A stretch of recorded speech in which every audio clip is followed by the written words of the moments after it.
chose pour commencer.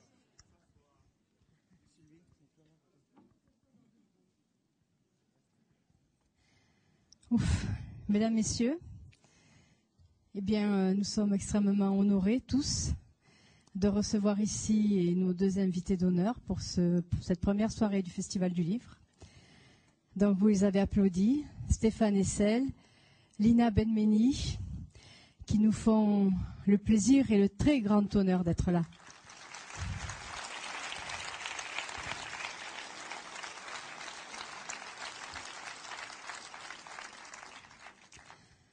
Je ne vous présente plus Stéphane Hessel. Je vous dirai que Lina Benmeni était jusqu'à ce matin nominée pour être prix Nobel de la paix. Ce n'est pas elle, et Stéphane aussi, mais ce n'est pas grave.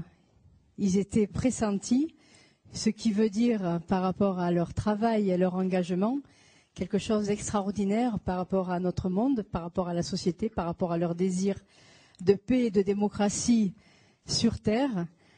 Donc c'était ça le plus important. Et puis ce n'est pas pour ça qu'ils sont là, ça c'était le plus.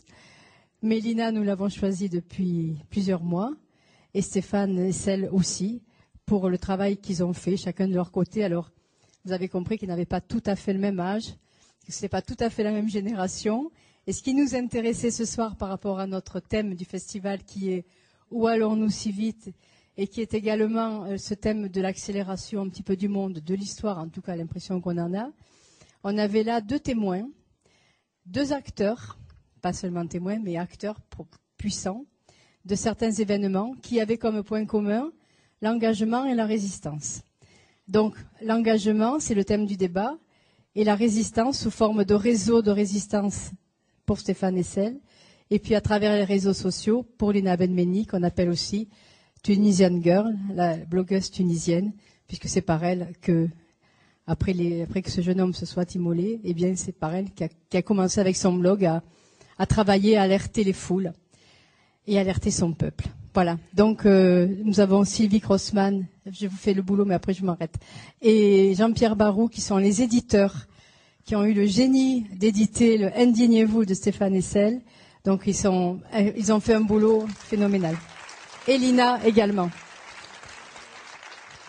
Voilà, et Thierry Leclerc qui va animer le débat. Vous savez que vous avez la parole après, donc il y a deux parties, toujours nos invités et puis vous.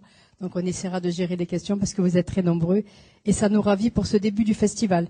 Donc je suppose que vous avez tous le programme pour la suite et puis on aura l'occasion de se retrouver dans les 2 jours qui viennent. En tout cas, bonne soirée et bonne écoute. Merci. Merci Marie-Louise. Alors c'est vrai, Marie-Louise a raison, un plateau exceptionnel et qui va nous interroger sur les questions les plus brûlantes actuellement, qui sont celles de l'actualité, de ce mouvement des indignés. Où va-t-il, de ces révolutions arabes? Donc on est à la convergence et de 2 générations et de phénomènes tectoniques qui nous interrogent beaucoup parce qu'ils sont nouveaux, parce qu'ils sont incertains, parce que personne ne peut dire ce qu'ils vont devenir. Et c'est un petit peu ce qu'on va tracer aussi ce soir. Donc Stéphane Hessel, évidemment, on le présente plus. L'auteur de ce petit livre que j'imagine vous êtes très nombreux à avoir lu, moi je dirais qui est même plus un livre, c'est un ovni, c'est un phénomène de société. Je pense que dans le siècle il doit y avoir quelques aventures de ce genre.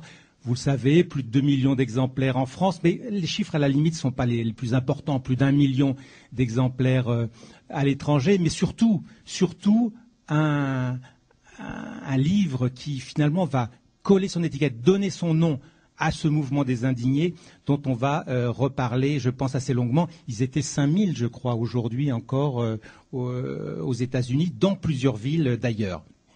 Lina Benmeni, vraiment, alors quand on dit, c'est un peu facile, mais génération Facebook, c'est vraiment elle. Alors je signale quand même que j'ai regardé tout à l'heure Facebook et Lina a mis déjà les 10 photos de sa rencontre avec Stéphane Hessel sur le stand des éditions indigènes.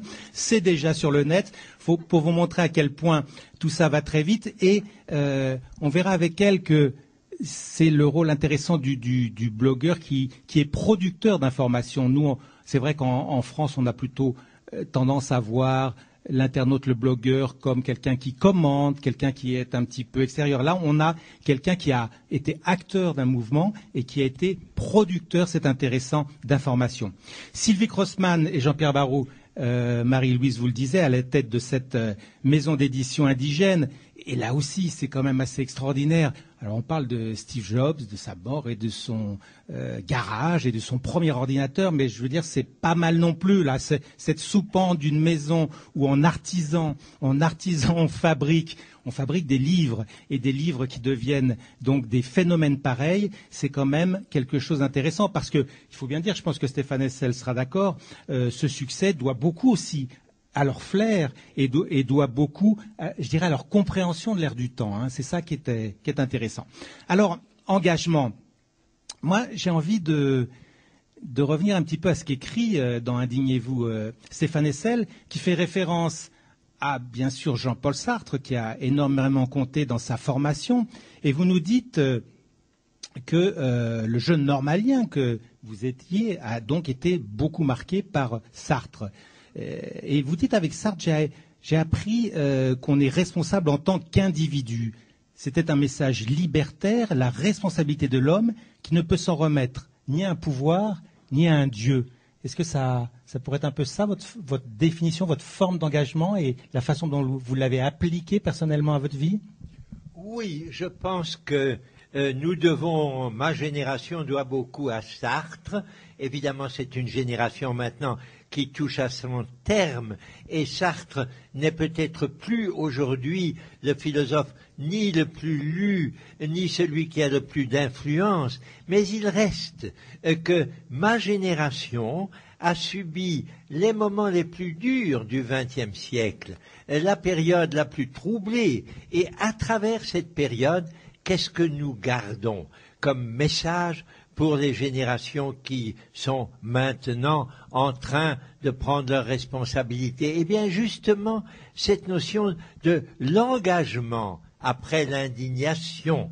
Il me paraît nécessaire de ne pas accepter le monde tel qu'il va et de protester, mais pas seulement de protester et pas seulement de dire faut que ça change, mais de s'engager dans de véritables changements du vivre, changement du penser, et là-dessus, je suis particulièrement heureux d'avoir maintenant comme compagnon de travail un homme dont je recommande à tous la lecture, c'est Edgar Morin. Donc, pour répondre à votre question, oui, Sartre nous a appris à considérer que nous avions une responsabilité en tant qu'individus, que nous ne devions pas nous laisser dominer par des forces qui, soi-disant, auraient la réponse à tout. Non, il faut que nous cherchions la réponse, et que c'est là que l'engagement social est ce dont nous allons parler, je pense, ce soir, et qui est, à mon avis, la forme la plus importante, la plus utile, et puisque nous avons l'INA qui en est un merveilleux exemple, il faut que ce soit là-dessus que nous réfléchissions ensemble. Alors, tout à fait d'accord. Juste avant, un petit mot sur votre parcours personnel, parce que tout ça paraît après coup une évidence, oui, la résistance, cette histoire. Mais moi, j'aimerais savoir quand même, quand on s'engage et qu'on va vers la France libre, comme vous l'avez fait à un moment donné, c'est un basculement de vie phénoménal. Comment se prend cette décision? C'était une évidence pour vous? C'était une évidence de rejoindre Londres et d'aller vers la France libre? Alors, disons que vous avez affaire à quelqu'un qui a une vie particulière, puisque je suis né allemand, je suis né à Berlin. Ma famille était parmi les sociodémocrates allemands qui ont été balayés par la montée d'Hitler. Il était évident pour le petit garçon que j'étais, ou l'adolescent que j'étais, que Hitler était insupportable. Je n'ai jamais été de ceux, ils étaient malheureusement nombreux, qui disaient « Ah oui, Hitler, il n'est pas très bien, mais il n'est pas si mal, et puis les bolcheviks, c'est beaucoup plus dangereux, alors essayons de nous entendre avec Hitler ». Pour quelqu'un comme moi, de ma famille, c'était tout à fait inconcevable, insupportable.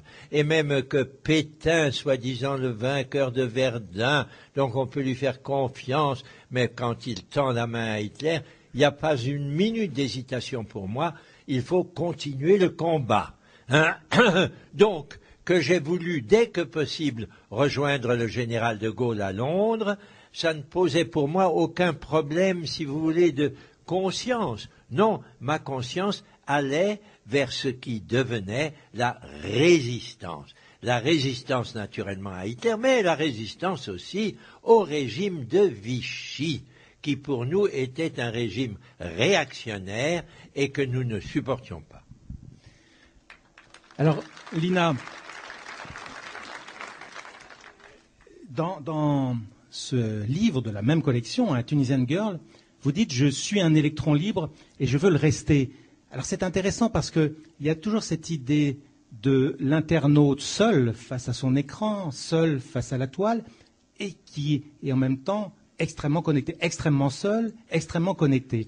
À partir de quel moment on franchit le pas de cet engagement collectif? À partir de quel moment on fait groupe? Parce qu'il faut quand même rappeler que votre blog, au début, était un blog de nightclubbeuse, c'est ça? C'est-à-dire que vous n'étiez pas du tout dans un acte militant.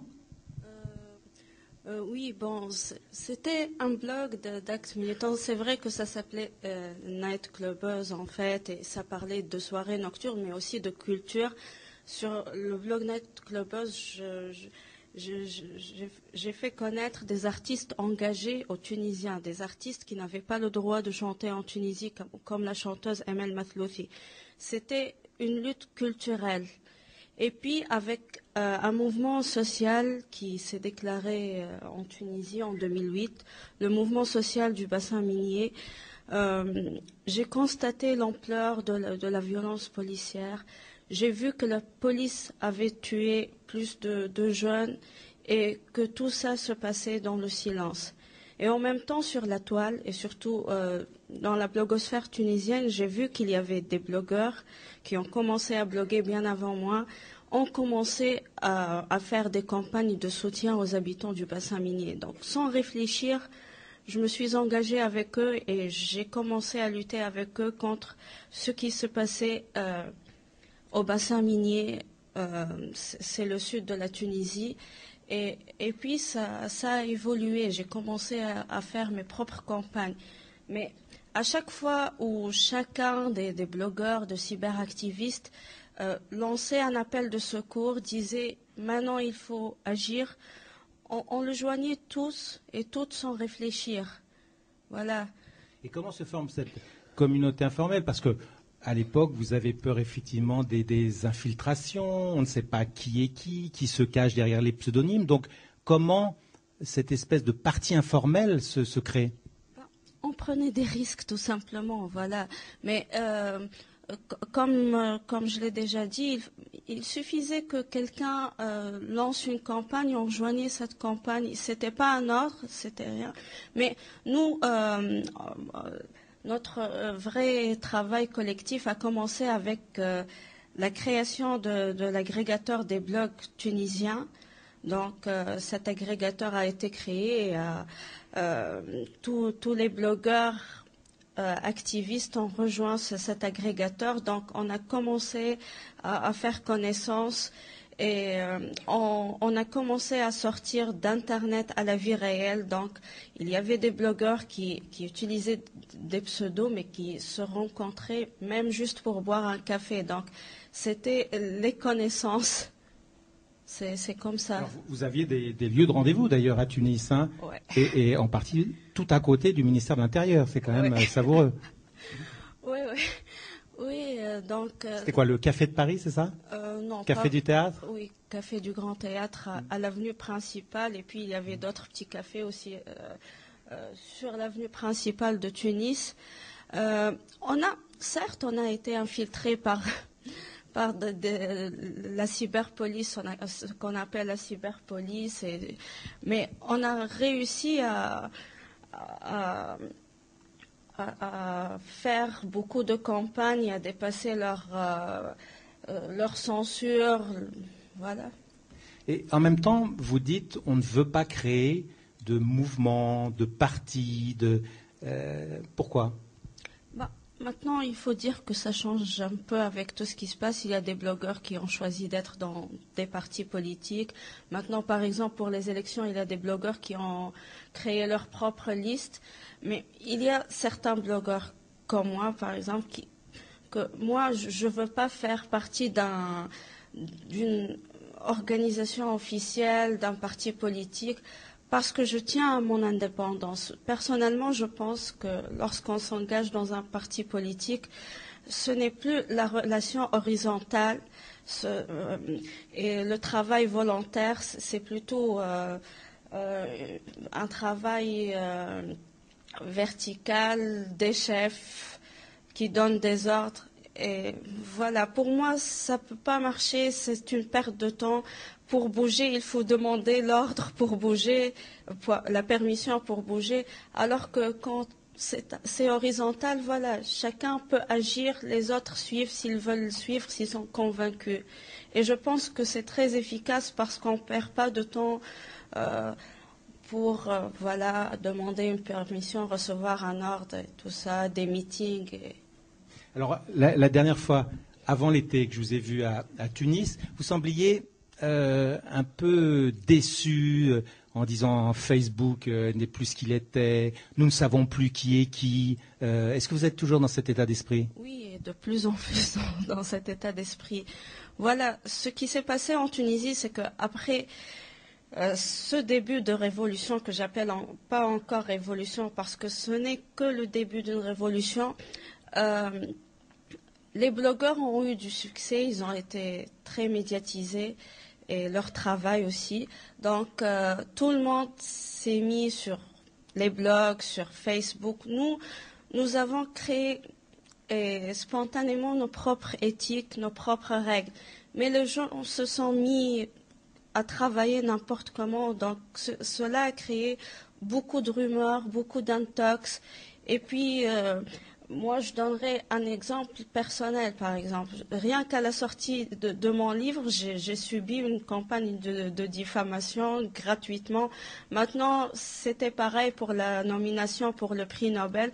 Ce sont des gens qui sont souvent des anonymes et qui ne font que s'attaquer aux activistes qui ont lutté contre le régime depuis des années et des années et qui continuent à le faire. Donc, maintenant, Facebook, c'est plus la source d'informations fiables, crédibles à 100% comme ça l'a été pendant les événements et même avant. Maintenant, pour moi, c'est du n'importe quoi. Alors, c'est peut-être intéressant, Stéphane Hessel, d'avoir votre point de vue. On a suffisamment dit que cette révolution incroyable tunisienne était sans leader, sans meneur, sans slogan, hormis le fameux dégage, sans slogan répété, très différent évidemment de ce XXe siècle, des idéologies, des groupes, des partis. Comment vous sentez un peu ce mouvement nouveau? Laissez-moi dire que je suis particulièrement sensible à ce que Lina vient de nous dire. C'est effectivement, à mon avis, le problème auquel nous n'avons pas encore trouvé la réponse. D'un côté, on a envie d'être vraiment libre, de ne pas dépendre ni d'un parti, ni d'une formation qui va vous imposer ceci ou cela, et de pouvoir dire librement et franchement, on est contre, on veut que ça change, et on le dit, mais on ne se laisse pas embrigader. Bien, ça se comprend, et c'est un moment. Nous avons connu ça, ma génération a connu ça un peu, il faut bien le dire, en 1968. Un mouvement, mais pas structuré, mouvement. Bon, on voudrait, ça fait du bien, c'est sympathique aussi, et ça peut se répandre assez vite, grâce à des gens comme Lina. Il en faut des courageux qui y vont carrément.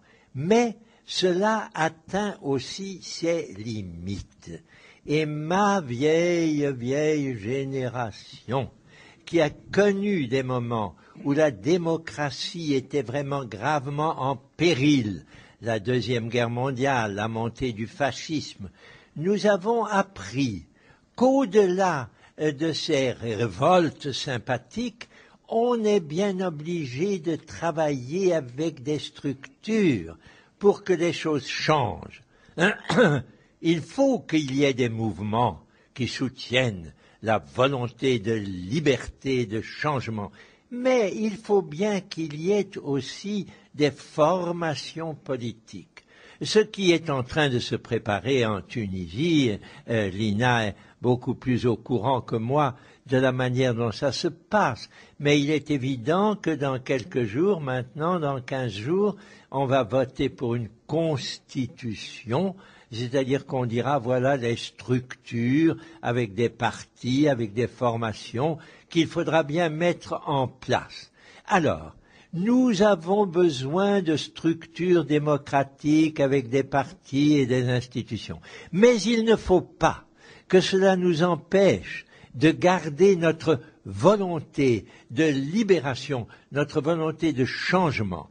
Je pense donc que ce qui est maintenant devant nous, je pense naturellement à mon pays, à la France. Nous allons avoir une élection présidentielle, puis une élection législative. Il serait, à mon avis, très dangereux qu'une jeunesse violente, sympathique, vigoureuse fasse l'impasse sur le fonctionnement d'une institution démocratique qui a besoin d'un parlement, qui a besoin d'un président élu et qui a besoin d'un minimum de discipline pour faire fonctionner tout ça. Alors, entre le recul devant toute discipline, qui est d'ailleurs un des héritages de Jean-Paul Sartre, puisque nous l'avons déjà évoqué, qui était d'une certaine façon un libertaire et pas seulement un socialiste, eh bien, il faut que nous puissions préserver l'un et sans manquer de construire l'autre. J'attends avec impatience, non pas avec impatience, avec patience et avec confiance que les jeunes Tunisiens, après la Constitution, vont regrouper des ensembles. Il y a plus de 100 partis, c'est pas possible, il faut qu'il y ait des regroupements, et que dans ces regroupements, un objectif soit maintenu que je voudrais définir, si vous me permettez, de quelques mots. La démocratie. Qu'est-ce que c'est? La démocratie, c'est exactement le contraire de l'oligarchie. Dans la plupart de nos sociétés, ce sont des petites équipes privilégiées qui mènent la lutte, qui ont les responsabilités.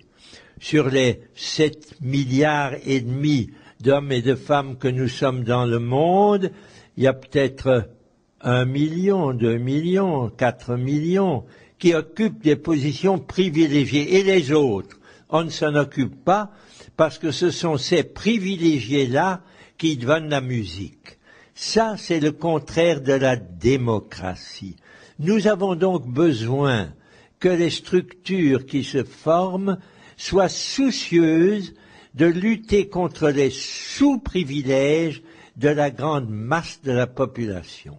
Quand on a vraiment dans l'esprit, il y a des privilégiés, bon, mais il y a de ceux qui ne le sont pas, et c'est eux dont le sort doit être pris en compte et qui doivent être amenés à avoir plus accès aux responsabilités et un meilleur niveau de vie, alors on est dans la démocratie.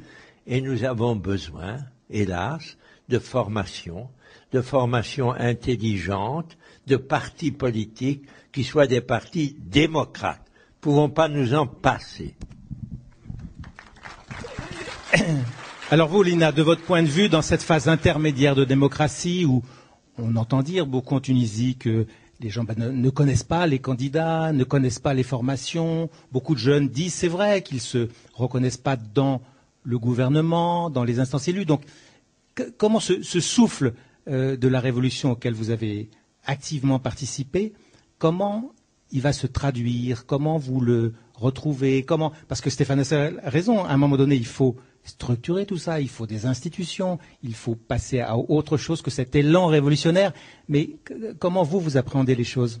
Mais moi, tout d'abord, je pense, avec tout ce qui se passe dans le monde maintenant, ces structures ont prouvé leur échec. Il faut trouver d'autres formes, d'autres structures. Et c'est ça la question qui se pose. Quelle forme, quelle structure? Parce que avec tout ce qu'on vit en ce moment, on n'a pas de démocratie. Maintenant, les gens se manifestent partout dans le monde. Ça ne s'arrête plus dans le monde arabe. C'est en Europe, c'est aux États-Unis, bientôt l'Australie. Donc voilà, il faut trouver d'autres formes peut-être. Mais d'autres formes d'expression politique, de contrôle des citoyens, c'est ça? D'autres groupes, d'autres structures, d'autres façons de gouverner. Voilà. Donc maintenant, on parle beaucoup de... Vous savez pour qui vous allez voter? Non, moi, je ne vais pas voter. Ouais. Pourquoi? Alors, c'est terrifiant en même temps. J'imagine que quelqu'un comme Stéphane Hessel doit être terrifié par... Non? Non, parce que, voilà, la situation en Tunisie est plus grave que ce qu'on imagine. Il ne s'agit pas seulement de cette histoire de plus de 100 partis et du fait qu'on ne connaît pas les candidats, mais... Voilà, moi je sens qu'en Tunisie, on a confisqué ce qu'on appelle révolution. C'est vrai qu'on a eu certains changements, mais tout le régime est toujours en place. C'est le même régime qui organise ces élections.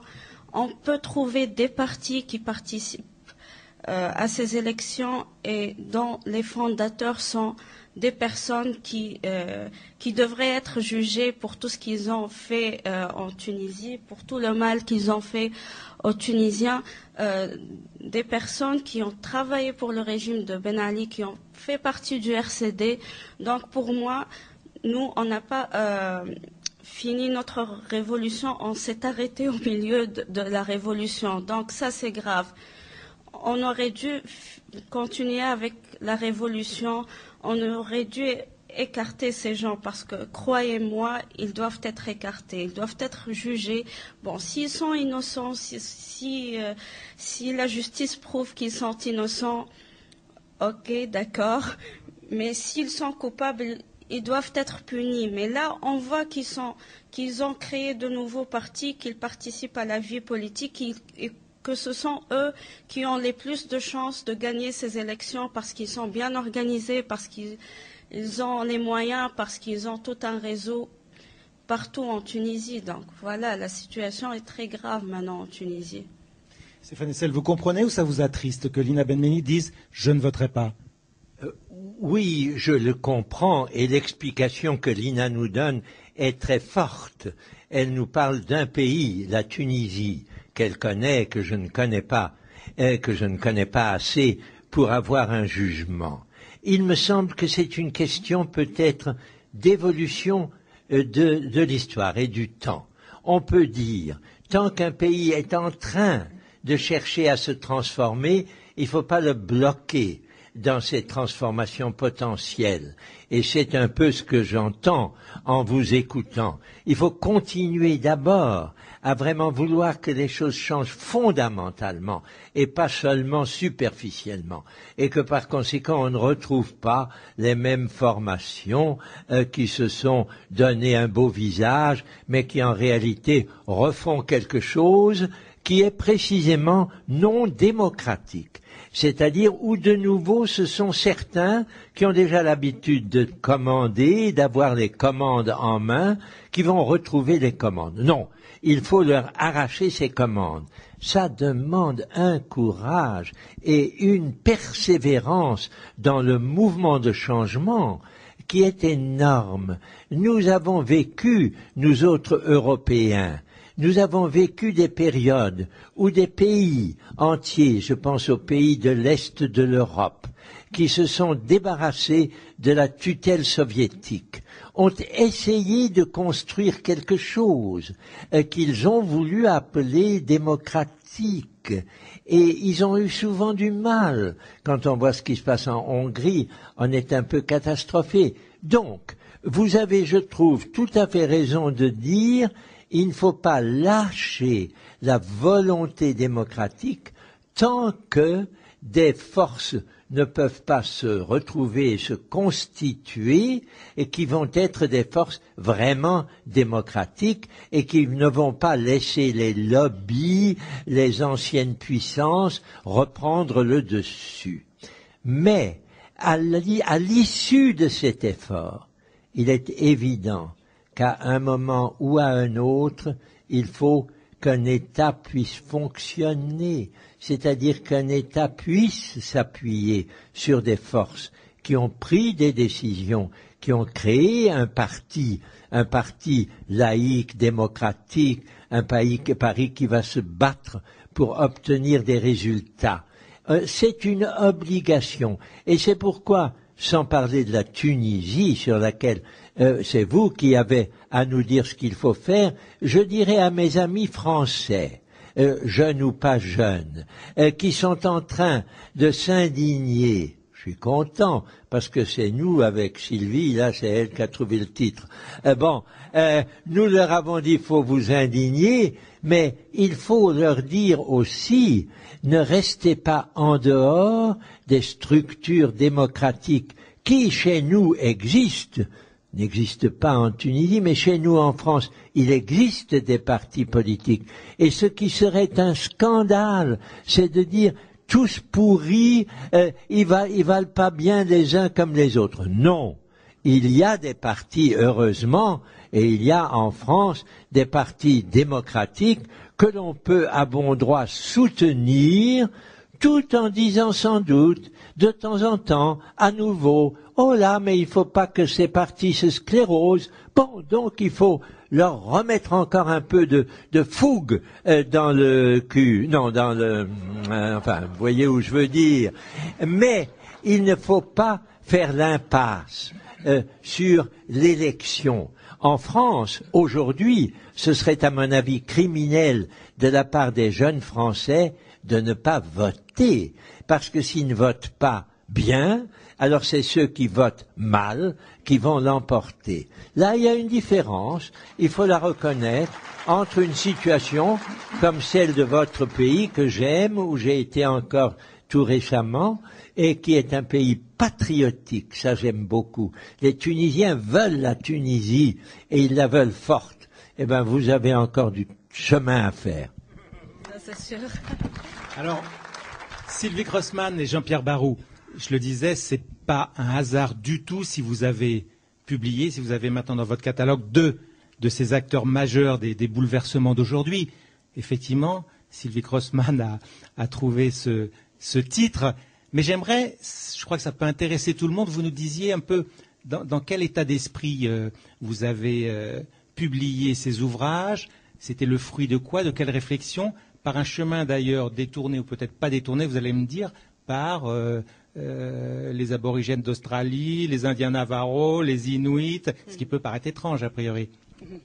Étrange, mais pas tant que ça. En fait, Indigène Édition, nous l'avons fondé, Jean-Pierre Barrou et moi-même, en 1996, et effectivement, pour donner la parole à des peuples qui nous paraissaient complètement l'objet d'un certain totalitarisme, venus de notre monde à nous, les aborigènes d'Australie, les Inuits, les Amérindiens, les Tibétains, ce sont des gens qui ont été victimes de génocides culturels terribles. Et c'était des gens donc qui se sont battus pour imposer leurs valeurs, qui souvent ont préféré mourir que voir leurs valeurs négligées, piétinées. Et donc c'est l'objet de notre maison d'édition a d'abord été ces peuples-là. Alors, on peut dire, qu'est-ce qui rapproche un Stéphane Hessel d'un aborigène qui vit au fin fond de l'Australie? Eh bien, beaucoup de choses. Les aborigènes pensent, on a souvent dit, Stéphane Hessel, c'est notre aborigène occidental. Et c'est pas complètement faux, quand on sait que les aborigènes viennent au monde pour se mettre dans une posture de créateur, parce qu'ils pensent que la Terre est une création et que le propos, le statut d'un homme ou d'une femme, c'est bien d'entrer dans la peau d'un créateur. Quand Stéphane Hessel dit « créer, c'est résister », c'est tout à fait ce que font ces peuples-là, qui s'estiment victimes effectivement d'un système économique, culturel qu'ils refusent, dont ils ne veulent pas. Et quand on relit Indignez-vous, on trouve cette phrase, Stéphane, à la fin de son texte, dit au fond, l'avenir de l'humanité, ou peut-être son passé, ou peut-être son éternité, c'est à la fois la non-violence et la conciliation de cultures différentes. Et je crois qu'effectivement, il y a une logique. On a labouré pendant des années ces terres de la résistance culturelle, qui était souvent une résistance aussi de type intérieur, une sorte de résistance au niveau des consciences.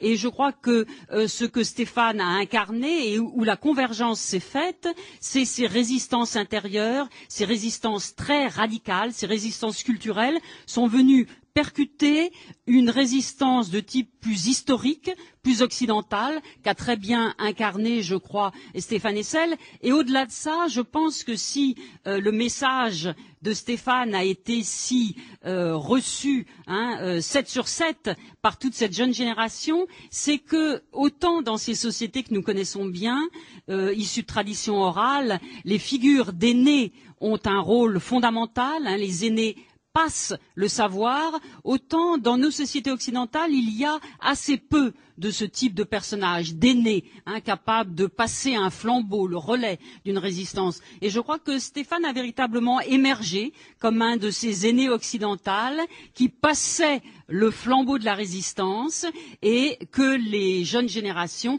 ont accepté. Et au-delà de ça, je pense que le propos de notre maison d'édition et notamment de cette petite collection à 3 €, ce qui marche contre le vent, est bien de créer non pas des livres, mais de donner aux livres un statut d'arme non violente. Tout à l'heure, je crois que Thierry disait au fond, oui, c'est plus qu'un livre, c'est une espèce d'objet non identifié.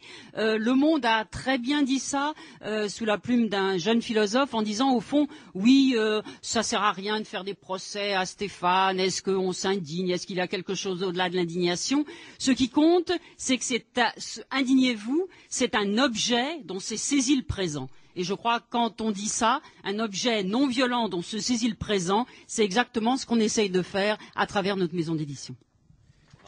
Alors Jean-Pierre Barrou, on évoquait ce matin avec Stéphane Hessel et des lycéens quelque chose que je trouve assez intéressant, c'est que ce livre Indignez-vous est consensuel de par son audience incroyable et en même temps il contient pour tout le monde, nous qui l'avons bien lu, des propos extrêmement radicaux sur le Proche-Orient et Israël, radicaux sur l'engagement. Donc par quel miracle, outre bien sûr la personnalité, l'itinéraire formidable de Stéphane Hessel, mais par quel miracle un discours radical n'allume pas le feu en France mais rassemble? Oui. Si tu permets, Thierry, je voudrais faire un petit commentaire. Parce que vous avez vu, au fond, Lina dit « je ne voterai pas ». Et Stéphane dit « il faut voter ». Ça fait quand même un sacré hiatus. Mais au fond, moi et Sylvine, enfin tous les deux, ce qui nous a plu profondément, c'est ce qui les unit.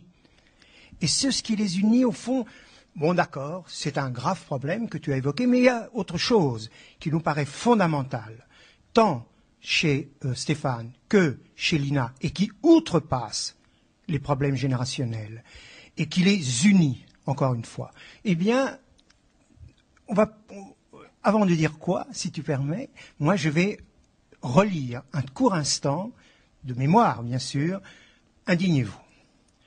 Il y a un passage dans ce livre où Stéphane parle du terrorisme. Et le terrorisme, tout le monde sait que c'est pas bien. Et qu'il faut condamner le terrorisme. Que c'est pas gentil, que c'est immoral. En fait, et ça on en a parlé ensemble, c'est pas à ce titre que Stéphane récuse le terrorisme. Qu'est-ce qu'il nous dit? Et que nous dit au fond Lina aussi bien. Il nous dit au fond le terrorisme, ça ne résout rien.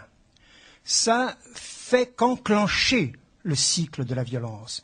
Donc, si je récuse, enfin je dis nous récusons le terrorisme, c'est pas au nom d'une émotion, c'est au nom de la raison. En effet, on voit parfaitement que là où la violence a dominé, je pense à l'Irak, je pense à l'Afghanistan, regardez dans quelle panouille se trouve aujourd'hui la coalition occidentale. Là où, au fond, même s'il y a eu de la violence, elle s'est manifestée d'une manière moins outrancière, je pense à la Tunisie et à l'Égypte, on voit que le processus démocratique est en route. Or, et là je viens à ce qui vous unit, quand on condamne le terrorisme au nom de la raison et non pas au nom de l'émotion, bien évidemment, d'autant plus que l'émotion, il faut toujours un peu s'en méfier, elle peut vous déborder, elle peut vous emmener jusqu'au terrorisme, justement, tellement vous êtes scandalisé, j'allais dire indigné, devant un acte de terrorisme. Or, la raison, disait Gandhi, c'est l'autre nom de la non-violence. C'est important. Et je pense justement, ce qui vous unit, à nos yeux, c'est la non-violence. Mais une non-violence incarnée. On ne sait pas ce qu'est la non-violence en Occident. Et je pense que grâce à Lina et grâce à Stéphane, on commence à découvrir et à comprendre la non-violence comme pratique politique. C'est une pratique politique. C'est pas rester les bras croisés. C'est agir d'une certaine manière. Et je pense que Stéphane, résistant, là à nouveau, je vais me référer à Gandhi, au début de la Seconde Guerre mondiale, quand les nazis investissent avec leurs tanks, leur artillerie, leur machinerie, la Pologne, et que les Polonais, avec les moyens du bord, s'opposent aux nazis. Qu'est-ce que dit Gandhi? Dit ça, c'est presque de la non-violence. C'est presque de la non-violence parce que, déjà, par la disproportion des forces en présence, d'un côté, quoi? Pas grand-chose, de l'autre, une artillerie extrêmement moderne. Donc, la disproportion est là, mais il y a autre chose. Et que je vous parle de ce que ces livres ont réveillé en nous. Et ils ont réveillé cette phrase de Gandhi que je tiens pour capitale. Là où il n'y a plus que deux choix, dit Gandhi, la lâcheté ou la violence, je conseillerais la violence. Autrement dit, ce qui est beau dans la résistance, ce n'est pas toutes les violences qui sont appelées et sollicitées. C'est des violences qui, tant que faire se peut, ne s'écarteront pas de la raison. Mais en aucun cas, soyez lâches. Parce que la lâcheté, c'est l'abolition de votre conscience. Et sans conscience, il n'y a pas de non-violence. Et je trouve que ce qui est beau chez Stéphane et chez Lina, c'est justement, il nous renvoie au rôle de la conscience. Et Sartre l'a fait. Le dernier Sartre parlait de l'unité des consciences. S'il en vient à un moment donné, à la fin de sa vie, à ne plus adhérer, comme il le fait dans les années 70, vous savez que Sartre a cautionné le terrorisme. Il a cautionné le terrorisme algérien, il a cautionné le terrorisme palestinien en 72, puis il est revenu sur ses positions en travaillant sur la question morale. Et la question morale, c'est la présence de l'autre. Et la présence de l'autre, c'est la présence de sa conscience, c'est la présence de ma conscience. Et quand il a commencé à parler d'une unité des consciences, quand il dit la fin de l'histoire, ce n'est pas l'abolition des luttes de classe, ce n'est pas la société sans classe, c'est l'avènement d'une unité des consciences, bien là aussi, on tourne sur des sphères qui nous paraissent tout à fait contemporaines. Et c'est pour ça, tu vois, Pardon? Oui, mais je vous parle, enfin on va pas rentrer, je connais un peu, bon, je pense que, bon, ça serait un peu compliqué, mais on peut en parler tous les deux si vous voulez. Mais je pense que, en tout cas, pour nous, ce qui nous plaît tant chez Stéphane que chez Lina, c'est ce qui nous les unit à nos yeux, c'est cette thématique de la non-violence, mais je répète, comme pratique politique et non pas comme attitude de rester les bras croisés, quitte à emprunter la route de la violence s'il n'y a pas autre chose, mais en tout cas n'être jamais dans la lâcheté. Et je pense que c'est ça qui les unit, qui nous les unit à nos yeux, c'est leur courage, c'est le refus de la lâcheté, et puis parfois c'est la résistance, parfois c'est une autre forme de résistance, mais ce n'est pas une résistance qui va aller jusqu'au terrorisme, qui sait s'accorder des limites au nom de la raison, qui est l'autre nom de la non-violence. Oui. Pierre, juste un mot. Tu nous fais là un grand débat intéressant. On n'a peut-être pas le temps de l'approfondir aujourd'hui, mais ne parle pas de moi comme courageux à côté de Lina. Elle court des risques et c'est un vrai courage. Moi, je suis un vieux bonhomme, je peux dire n'importe quoi. Alors, personne ne va me casser la figure. Pendant la guerre, pendant la Seconde Guerre mondiale, tu as bien été arrêté, tu as bien été torturé, oui. Tu as bien été envoyé à Buchenwald, oui, tu as bien failli être pendu, tu t'en es sorti à la dernière seconde. Ça, c'est quoi? C'est de la lâcheté ou c'est du courage? Non, c'est se trouver dans une situation où on ne peut rien faire d'autre que d'essayer de s'en sortir. C'est pas tout à fait pareil. Mais ne discutons pas. Je veux bien passer pour un petit peu courageux, mais je voudrais surtout que nous disions quel courage il faut à cette jeune Tunisienne pour ne pas abandonner, même au moment où elle pourrait dire, et c'est ça qui m'a beaucoup intéressé, Lina, dans votre première réponse, vous pourriez dire, bon, maintenant ça y est, j'ai fait marcher les choses, maintenant que les autres se débrouillent, qu'ils fassent leur partie, ils le feront bien ou mal, ça ne me concerne plus. Non, vous dites, il faut continuer le combat pour empêcher que des gens qui ont vraiment fait du mal puissent se ressourcer. Il faut rester vigilant. Et il y a un homme pour lequel j'ai beaucoup de sympathie et d'admiration, Youssef Sedik, qui a fondé une association pour rester vigilant sur les acquis de la Révolution. Voilà, à mon avis, cette vigilance, c'est vous qui nous l'apportez. Alors Lina, la parole est à vous. On a évoqué les maîtres de la génération précédente, les Sartre, les Gandhi, un Gandhi inattendu dans la bouche de Jean-Pierre. Cette idée de non-violence, parenthèse, la révolution tunisienne est partie d'un acte d'ailleurs violent, qui est celui de l'immolation de Mohamed Bouazizi, mais ensuite, globalement, c'est vrai que c'était une révolution qui s'est faite sans trop, si on peut le dire, de morts. Mais cette idée de non-violence, c'est quelque chose qui vous a beaucoup traversé ou pas depuis janvier? Oui, bien sûr. Et même avant, nous, en Tunisie, on subissait beaucoup de violence, mais on a choisi de lutter sans violence, en évitant toute violence. Il y a un consensus là-dessus entre vous, c'est-à-dire par exemple les blogueurs? Moi, je vous donne un exemple. Pour lutter contre la censure, on a préféré de faire des actes symboliques comme des flash mobs, porter des t-shirts blancs et des jasmins dans les mains. On était contre la violence, on voulait dire au gouvernement tunisien, voilà, vous êtes violents, nous ne sommes pas violents, mais nous allons lutter pour nos droits. Nous n'allons pas rester les bras croisés, nous n'allons pas être silencieux, mais nous allons lutter sans verser du sang, sans être violents. Et pendant les événements, c'est vrai que l'acte de Mohamed Bouazizi est très violent, mais les manifestants qui sont sortis après n'ont pas été violents. Ils sont sortis dire non à ce qui s'est passé, non à l'injustice, mais ils n'ont pas été violents. C'est la police, c'est le régime qui a été violent. Et donc toute la révolution tunisienne a continué dans ce rythme. Pas de violence de la part du peuple, une violence de la part du régime. Donc moi, je suis pour la lutte non violente. Alors, cet échange est passionnant, mais je suis sûr que vous brûlez de poser des questions à tous nos invités.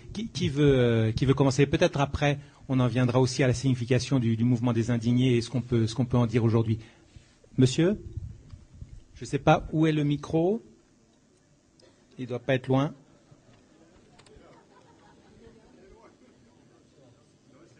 Alors, il y a un micro en bas aussi, ou alors... qui devrait être sur le plateau, un micro sans fil. Tenez, monsieur. Je sais pas si c'est assez... Non, ne bougez pas, il y a un micro qui est là.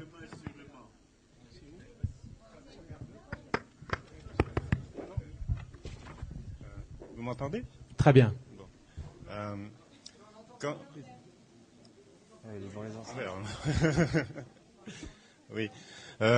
Moi, j'étais venu voir M. Hessel pour lui faire part d'un sentiment que j'avais.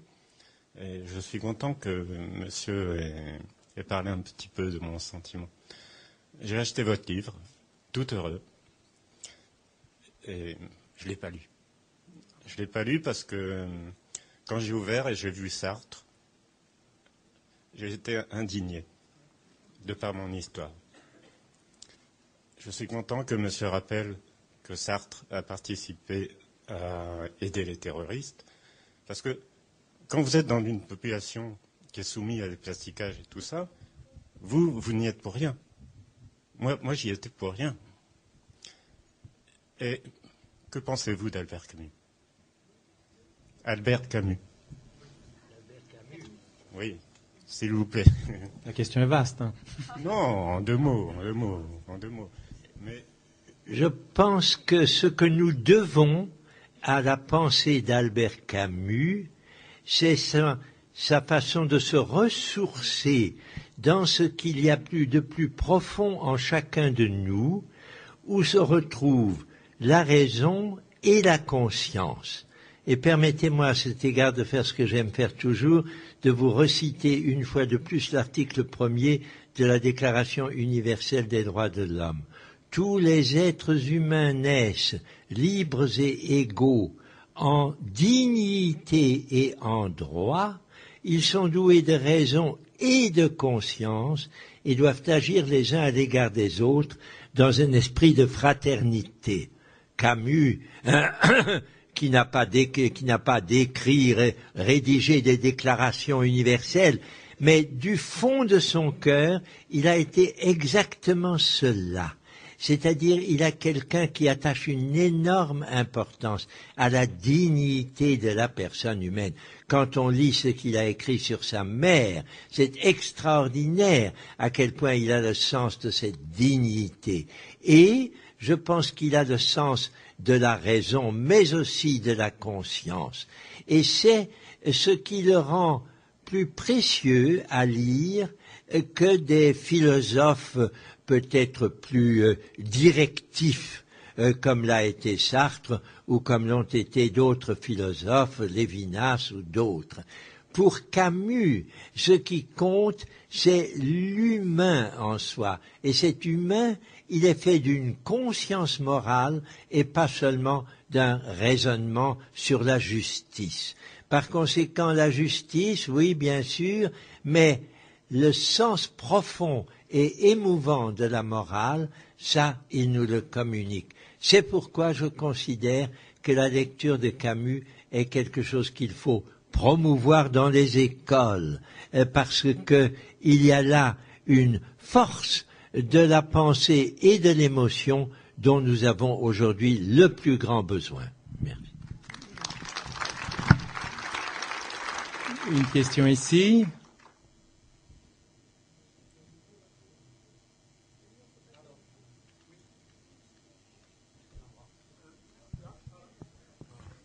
Troisième rang. Oui. Oui, ça tombe bien Camus-Sartre, hein, parce que moi je suis pas du tout d'accord avec Stéphane Hessel, pour lequel j'ai beaucoup de respect, et pour ça je suis là. Mais Sartre, c'est pas un exemple, franchement. Hein, en 56, il a accepté l'occupation de la Hongrie, hein, il a soutenu l'Union soviétique dans beaucoup de domaines, et Camus justement s'est séparé de lui en 56. Je me rappelle très bien parce que j'étais à Paris quand Sartre a permis encore une fois, une dernière fois à Camus de publier sa séparation avec Sartre. L'homme révolté, c'était Camus et pas Sartre. Sartre a suivi longtemps aussi bien les communistes soviétiques et en plus, après, il a pris la cause du peuple. Hein. Les maoïstes, c'était quand même pas un exemple de liberté ni de libertaire. Au contraire, c'était vraiment l'horreur même de ce qu'on pouvait imaginer dans ce camp-là. Donc, Stéphane, je suis pas d'accord du tout avec ton admiration pour Sartre, mais pour Camus, oui, je suis tout à fait d'accord. Voilà. Une petite réponse là-dessus, si vous voulez. Vous avez l'air d'avoir déjà un certain âge. Vous n'êtes peut-être pas tout jeune, mais vous n'avez pas mon âge. Pour ma génération, l'impact Sartre a été non seulement très fort, mais à mon avis très utile. Parce que justement, ce qu'il y a eu au long de sa vie de libératoire, c'est ce que j'appelle libertaire, de libératoire, sa capacité de s'engager dans n'importe quelle cause, ça veut dire qu'il n'était pas un esprit politique très construit, qui avait une idée très claire de ce qui était très bien, moins bien, très mauvais. Il était un agitateur. Mais nous en avions besoin parce que nous vivions à une période, je pense des années 30-35, vous voyez, j'avais 16 ans à l'époque. eh bien, il nous a formidablement réveillés. Comme nous avons besoin d'être réveillés aujourd'hui, et s'il avait écrit « Indignez-vous », il n'a pas écrit, c'est moi qui l'ai écrit, mais il a écrit « L'existentialisme est un humanisme ». Et c'était aussi une façon de nous mobiliser. Donc, je suis naturellement d'accord avec de nombreuses critiques que l'on peut faire à la façon dont Sartre s'est comporté au long de sa longue vie. Mais pour nous, les petits jeunes des années 30, il a été un formidable mobilisateur. Alors je lui suis reconnaissant pour ça, mais je suis d'accord avec vous, il y a des positions de lui auxquelles on ne peut pas souscrire. Et en même temps, d'ailleurs, c'est une des belles surprises d'Indignez-vous.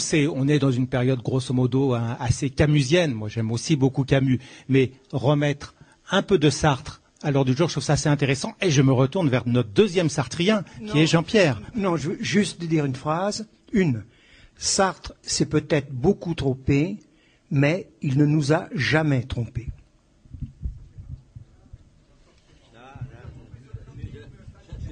Bien, alors, on n'est pas obligé de rester toute la soirée sur Sartre, même si c'est passionnant.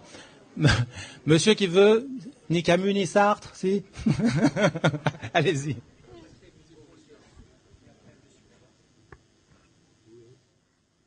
Oui, bonsoir. Je tiens d'abord à rendre grâce à Monsieur Hessel et à Lina d'être là.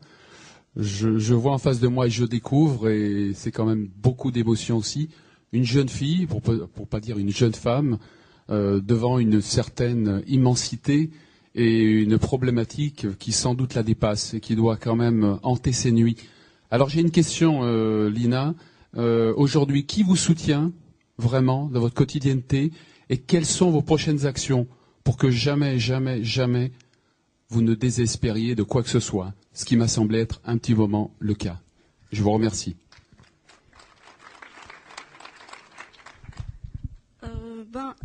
Je pense que les jeunes qui partagent mes idées me soutiennent. C'est plutôt les jeunes, des blogueurs, des cyberactivistes qui ont les mêmes opinions que moi, qui continuent à me soutenir. Sinon, je continue à bloguer, à essayer de révéler ce qui se passe dans mon pays. J'essaie de parler de tous les maux de mon pays. Je parle de la corruption qui continue, de la violence policière qui continue. J'essaie d'aller voir les gens qui ont des problèmes et qui n'arrivent pas à parler de leurs problèmes et à les médiatiser. J'essaie de les aider. Voilà. Je continue à travailler de la même manière qu'avant le 14 janvier, parce que comme je l'ai déjà dit, ça ne change pas vraiment, donc voilà, ça continue de la même manière. Alors, on a souvent évoqué les Facebook et les réseaux sociaux en termes de tuyaux. Ce qui me semble plus intéressant, c'est la façon dont une génération, la vôtre, s'est projetée sur la scène mondiale et a pris la parole, et quelque part la formation d'une opinion publique qui n'existait pas. Est-ce que vous avez le sentiment d'être partie intégrante de cette vague mondiale? Est-ce que vous vous reconnaissez naturellement dans beaucoup d'écrits de blogueurs égyptiens, marocains, yéménites, algériens, comme on avait eu cette traînée de poudre mai 68 dans différents pays du monde, ou est-ce que tout ça est encore un peu flou, abstrait, confus? Non, c'est pas flou, c'est pas abstrait. Je me reconnais dans un mouvement mondial de cyberactivisme. On arrive à coordonner, à nous connaître les uns les autres. D'ailleurs, on s'est beaucoup entraidés par exemple, pour les révolutions tunisiennes et égyptiennes. Les Égyptiens nous ont soutenus à leur manière. Nous avons essayé de les soutenir aussi. On continue à faire pareil avec la Libye et la Syrie, le Yémen, et même avec l'Espagne. Voilà. Il y a même des blogueurs qui sont partis voir les indignés et faire le sit-in avec eux. Donc, c'est un mouvement mondial. Internet, le cyberactivisme ont annulé ces frontières qui existent entre les pays et ces frontières qui existent entre l'Orient et Et voilà, c'est l'anglais. Est-ce que vous sentez une communauté de combat avec les indignés espagnols, grecs Oui, oui, bien sûr, bien sûr. Comme je l'ai déjà dit, c'est une communauté internationale. Par exemple, le mouvement Anonymous, c'est un mouvement mondial. Même si certains pensent que ce n'est pas le bon exemple, mais pour la révolution tunisienne, je sais que ça a aidé. Je sais que ça a eu un impact. C'est un mouvement mondial. Ce sont des cyberactivistes, des pirates du monde entier. Donc voilà, c'est pas des groupes éparpillés comme ça apparaît, mais ce sont des groupes dont le travail est bien coordonné. Comment vous décririez ce programme commun minimum, ce sur quoi absolument vous vous retrouvez entre vous, entre cyberactivistes de différents pays, de différents continents? On se bat contre l'injustice, la dictature et l'intolérance. Voilà, on se bat pour des valeurs humaines, pour les droits de l'homme. Voilà. D'autres questions? Une ici, et il y en a ici aussi. Alors, je ne sais pas où est le micro.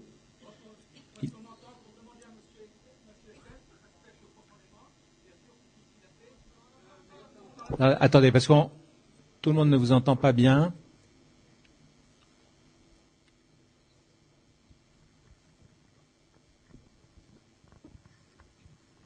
Oui, monsieur Ciel, bonjour. Donc, profond respect pour ce que vous avez fait.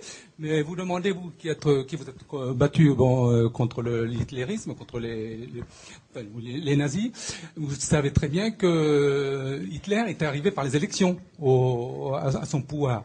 Donc, donc il y a ça d'une part. J'aimerais que vous là-dessus que vous répondiez. Et puis aussi que rappeler aussi qu'en Tunisie, ce sont les socialistes qui étaient au pouvoir, donc contre lesquels c'est même Atulina. Donc là aussi que vous allez les soutenir maintenant et nous engager dans cette démarche. Voilà. Donc.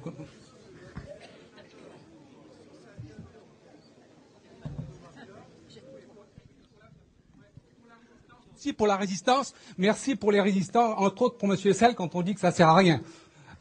Donc merci pour les résistants de la dernière guerre mondiale qu'a évoqué M. Barou. Ah, je ne crois pas qu'il ait dit ça, hein, non. Alors, non, mais vous posez un problème tout à fait fondamental.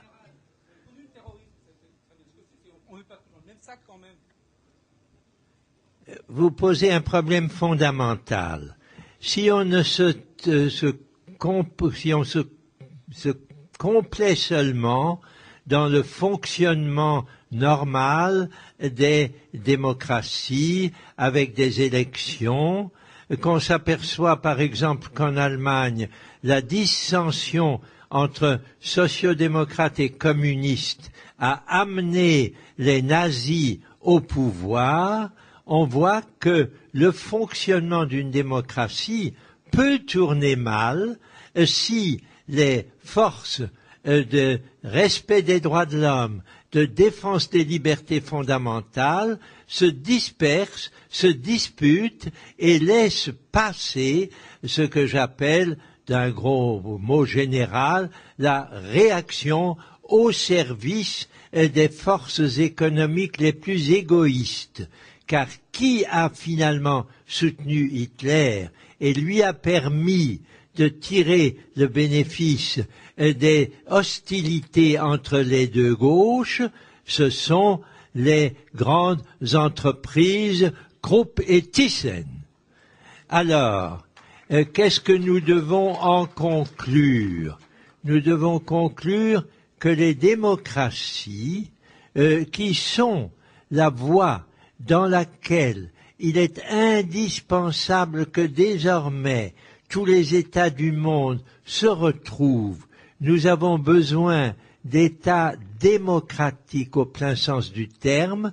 Pour cela, il faut que les forces du peuple, du démos, puissent l'emporter sur les lobbies oligarchiques, que ce soit des lobbies financiers ou des lobbies politiques.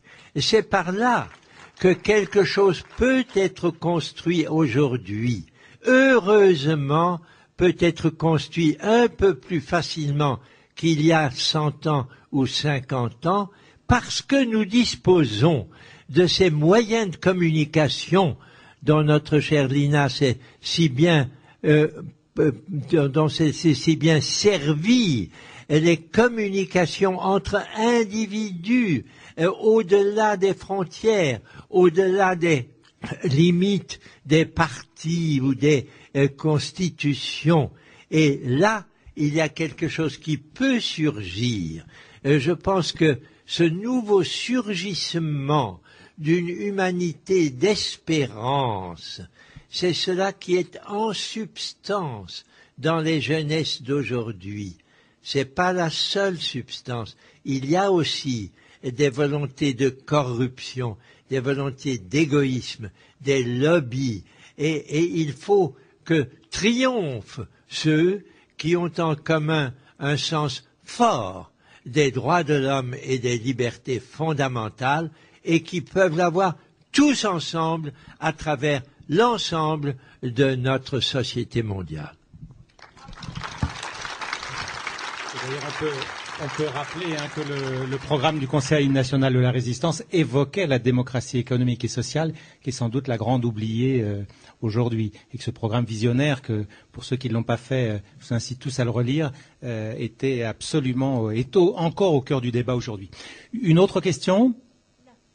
Voilà, je voudrais juste reprendre ce que Lina a dit à un moment qui me semble vraiment très important quand elle dit bon, aujourd'hui, je regarde le monde, je regarde où nous avons mené les démocraties d'Amérique, dans l'Europe, etc. Et je reste, après c'est moi qui continue, je reste perplexe, je reste rêveuse et je ne sais pas encore. Voilà, c'est ça que j'ai entendu. Or, moi, ça fait, bon, j'ai une génération de plus, mais ça fait un moment que je suis touchée à la moelle, j'ai envie de dire, par la façon dont les mots deviennent creux chez nous. C'est-à-dire que ce soit le mot, même démocratie, c'est un mot qu'on ressort toujours, le mot économie, le mot droit, le mot liberté, le mot... Bon, dans le mot démocratie, je suis toujours étonnée qu'on n'ait pas compris que la démocratie, ça veut dire que les gens, tout le peuple, tout le monde, puisse s'exprimer sur des choses qui nous concernent tous. Mais pour s'exprimer, il faut aussi pouvoir penser ce qui se passe autour de nous. Or, dans un monde qui s'est donné tous les moyens, on appelle ça moi j'appelle ça comme manip, tous les moyens pour manipuler, le livre a déjà été écrit, le viol des foules par la propagande politique. C'est moins évident la liberté de penser dans ce contexte-là. Donc la démocratie, ça reste, moi je dis toujours, ça peut être cause toujours tu m'intéresses. Après, la question des libertés, si on n'a pas compris que la liberté, c'est quand même à l'intérieur d'une donne, la donne, c'est la vie qui nous a été donnée, c'est-à-dire des lois qui nous transcendent, la limite, etc. Et qu'on est libre de jouer à l'intérieur de règles du jeu, où une des règles fondamentales, les règles fondamentales, c'est les interdits de meurtre, etc. C'est quelque chose du côté des interdits. Le mot droit, je me suis toujours demandé pourquoi, après la Shoah, alors que l'homme s'était donné tous les droits, vous voyez, c'est juste pour dire comment aujourd'hui nous avons du travail à faire. Tous les droits, il s'était donné, ce qui est le cas aujourd'hui. Nous venons de voir le film de Marie-Monique Robin. Tous les droits, c'est-à-dire on a le droit d'empoisonner, on a le droit de mentir, on a le droit, tous les droits. La chose qu'on disait autrefois, les interdits fondateurs des sociétés humaines, ça n'a pas été, après la Shoah, ça n'a pas été central. Alors on parle toujours des droits de l'homme, et des fois j'ai l'impression qu'on est fossilisé, quoi. On dit toujours les mêmes mots, mais qu'aujourd'hui, c'est beaucoup plus profond la remise en question. Parce que ceux qui ont inventé les démocraties, il se trouve que c'est après avoir été les plus grands colonisateurs de la planète. dont la Tunisie et les autres pays sont en train de se manifester, hein, d'essayer de sortir de ça. Parce qu'en fait, le vrai enjeu, c'est toujours l'enjeu entre les grands et les petits, ce qui mène le monde. Comme si, quand les petits se révolutionnent, ils veulent juste avoir droit à leur âge adulte, c'est tout. Et avoir droit de disposer de leur vie. Ils n'en demandent pas plus. Mais les grands, allez savoir pourquoi, ont du mal à accepter la révolution qui est la roue des places qui tourne, c'est-à-dire qu'effectivement les petits doivent grandir et prendre la place, etc. Merci pour cette intervention qui, je crois, n'appelle pas forcément de réponse, mais qui est très intéressante. Une question à côté, oui? Oui, je voulais poser une question à Lina qui va un peu dans le sens de ce que vous disiez. C'était à propos de la démocratie et du regard critique de Lina sur les structures politiques du monde. Et est-ce que dans votre pensée, ça veut dire qu'il y aurait lieu de penser quelque chose qui serait au-delà des démocraties, d'autres systèmes de fonctionnement politique, ou bien est-ce que vous voulez dire que les démocraties telles qu'elles existent actuellement ne sont pas de vraies démocraties, et notamment les démocraties occidentales? Bon, je pense qu'il faut passer à autre chose. Il faut trouver d'autres systèmes de gouvernance que la démocratie et tout ce que nous avons maintenant. Oui, voilà, nous sommes à la recherche de ça, on essaye de trouver, on cherche.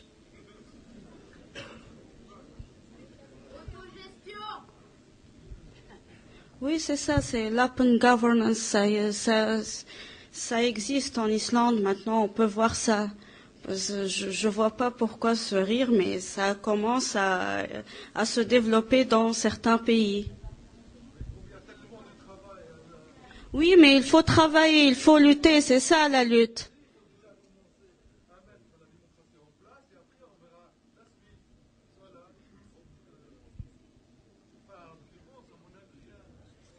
Alors, oui. Il y a une petite chose qui commence, enfin bon, bien sûr on est très ému de vous avoir tous les deux, mais j'ai quelque chose qui me semble un peu étrange, ça a l'air un peu scénarisé tout ça. On s'intéresse au printemps, une révolution. En Europe, on vient d'avoir un génocide il y a 10 ans, triple génocide dans un pays d'Europe centrale, qui s'était débarrassé des nazis, de l'armée alliée, de l'armée rouge qui était la Yougoslavie. Moi j'en suis originaire. En ce moment il y a des Tchétchènes qui sont massacrés. Vous parlez des blogs. Je voudrais savoir comment les Chinois peuvent communiquer par ce système merveilleux. Donc ce que je veux dire, c'est qu'en ce moment, je comprends la non-violence, et vous parliez de la lâcheté. Moi, je crois une chose, c'est qu'il y a une petite mode en ce moment, c'est faire rêver les gens à la révolution avec des dictateurs qui n'ont même pas les moyens d'être dictateurs, parce qu'ils ont été lâchés par l'Occident. Alors je voudrais savoir si c'est un scénario d'une révolution orange qui a été un peu débordée, et je voudrais savoir si les gens ici sont assez lâches pour supporter qu'en ce moment, dans les pays de l'Est, il y a encore des génocides. Donc je voudrais savoir maintenant ce vent d'espérance, la non-violence. Moi je vous dis une chose, franchement, ça me dégoûte un tout petit peu d'entendre ça, quoi. Ok? Parce que là, il y a des gens qui se font massacrer tous les jours. Et là, personne s'y intéresse. Il n'y a pas de blogueurs, ils peuvent pas. On les coupe en 4, ça vaut $3000 encore de Tchétchènes, ok? Merci.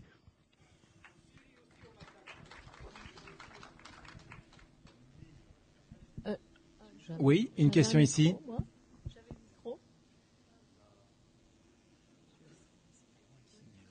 Là, on entend? Ah oui. Oui, moi je lisais le week-end dernier pour faire le Paris-Nice. J'ai pris vite fait au relais Sarko m'a tué et tout d'un coup je me suis, après plusieurs témoignages donc de victimes de la Sarkozy, je me suis mise, ça m'a fait écho, Indignez-vous m'a fait écho. Et je me suis dit, mais si tout cela arrive maintenant, si tout cela est possible en France, c'est parce que vraiment ce potentiel d'indignation chez les gens n'existe plus. Et bon, grâce à vous, j'espère que ça va secouer les consciences. Mais quand on voit les gens qui sont des victimes et les collègues qui les croisent et qui changent de trottoir, ces victimes et pour lesquelles personne ne se soulève, personne ne fait de mouvement, de manifestation, je trouve que ça, enfin, je sais pas, moi, ça m'interpelle. Qu'en pensez-vous?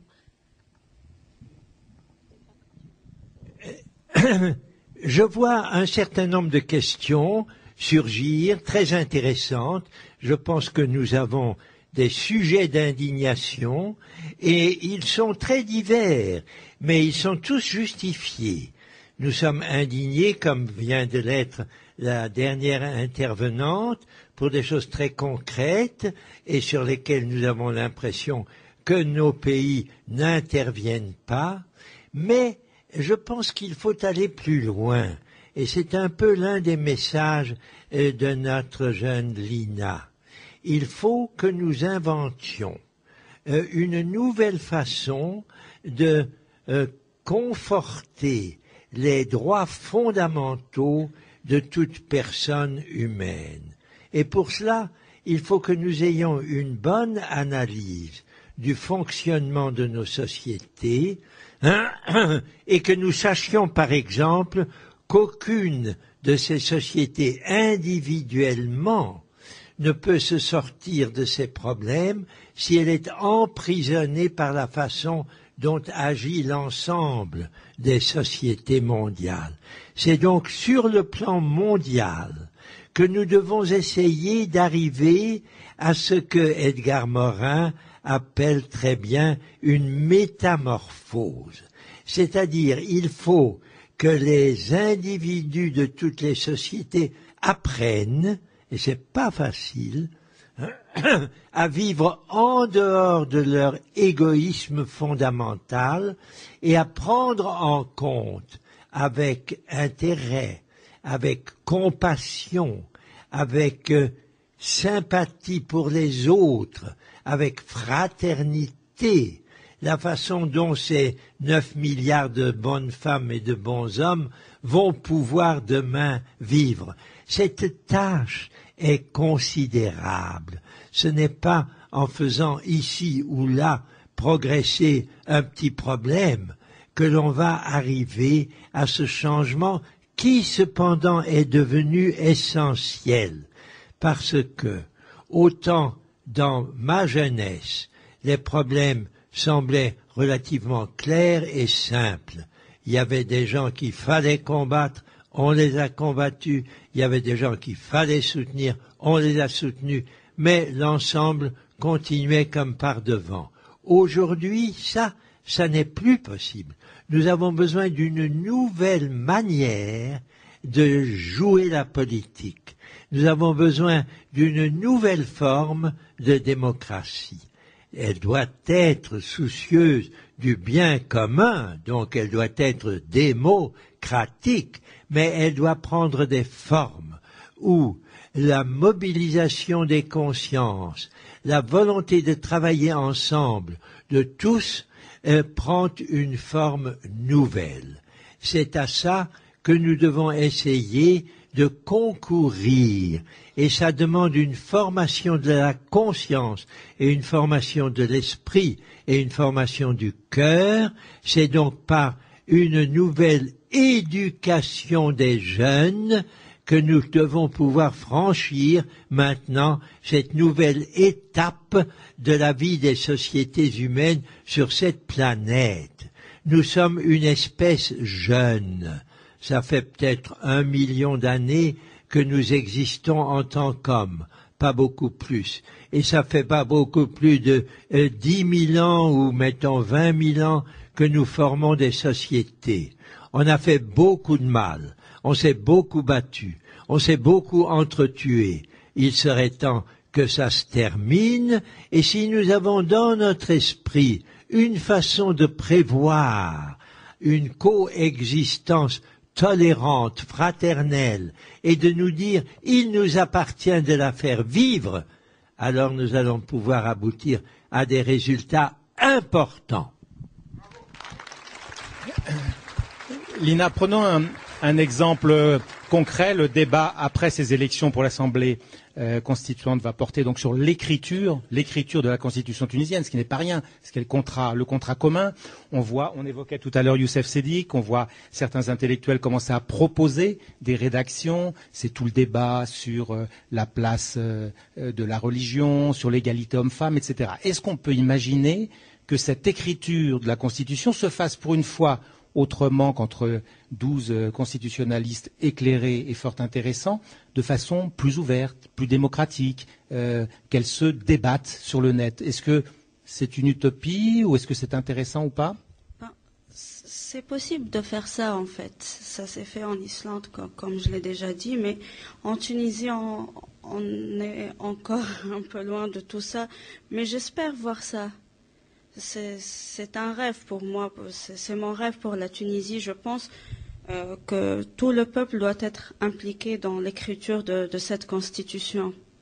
Est-ce que déjà sur la toile, est-ce que des groupes se forment? Est-ce que le débat, est-ce qu'il est très vif sur ce thème? Oui, il y a beaucoup de groupes et même des associations qui ont été créées juste pour débattre l'écriture de la Constitution, pour proposer des idées. Et oui, tout le monde en parle, tout le monde essaye de participer à sa manière dans cette écriture de la Constitution. Question pour Lina et Stéphane. Après-demain, dimanche, en France, va se jouer quelque chose d'inédit. C'est des primaires citoyennes. Est-ce que vous pensez que c'est une avancée démocratique? Ma réponse personnelle est oui. Je pense que dans le passé, avec le système des partis, qui est celui sur lequel fonctionne notre République, c'était un parti à côté d'un autre qui se choisissait des candidats, et à ce moment-là, ces candidats avaient toute chance de se disputer au moment où il s'agit d'affronter le score final de la présidence. Je trouve intéressant que les socialistes aient essayé de changer cela en faisant une primaire à laquelle ils appellent toutes les personnes qui se sentent de gauche, qui ne sont pas forcément des socialistes, qui ne sont pas forcément déjà dans un parti, mais qui ont une volonté de transformation sociale, et en tout cas de faire l'inverse de ce que M. Sarkozy nous fait subir actuellement, que tous ces gens aient l'occasion de se choisir la personne qui leur paraît le plus qualifié pour mener ce combat.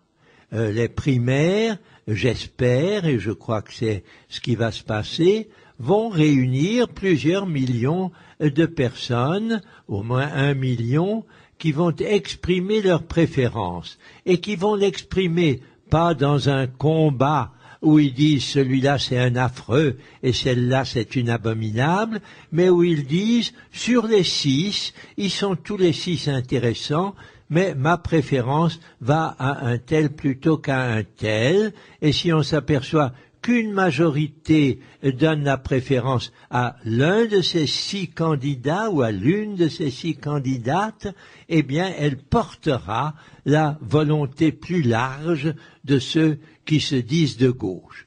Je trouve que c'est un progrès par rapport à ce que nous avons connu. Mais bien d'autres progrès restent à faire. Il faut la primaire, il faut essayer de faire gagner la meilleure.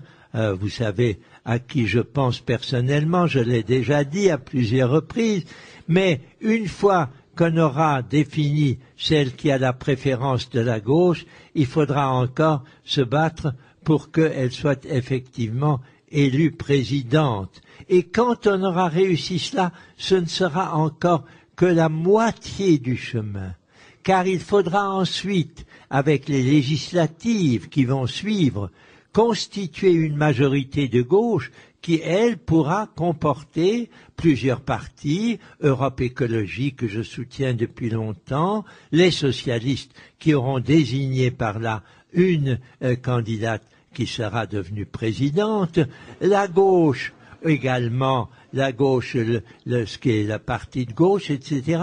Tous ces gens-là, il faut qu'ils travaillent ensemble dans un parlement. On a le Sénat maintenant, c'est formidable, c'est la première fois depuis 50 ans. Et si on a demain un parlement avec une gauche plurielle mais forte, alors on pourra aborder la deuxième étape essentielle, le Parlement européen. Nous vivons en Européens. Nous sommes obligés de tenir compte des autres Européens. Nous ne pouvons pas faire n'importe quoi. Nous avons des traités qui nous obligent à travailler ensemble. Et il faut que nous ayons demain un Parlement européen à majorité de gauche. C'est la prochaine étape. Merci. Bon, après ce plaidoyer pour Françoise Hollande, hein, j'ai bien compris, une question. Le micro est là et ensuite on revient vers vous, vous inquiétez pas. Bonsoir, je suis très honorée d'être là et de vous écouter.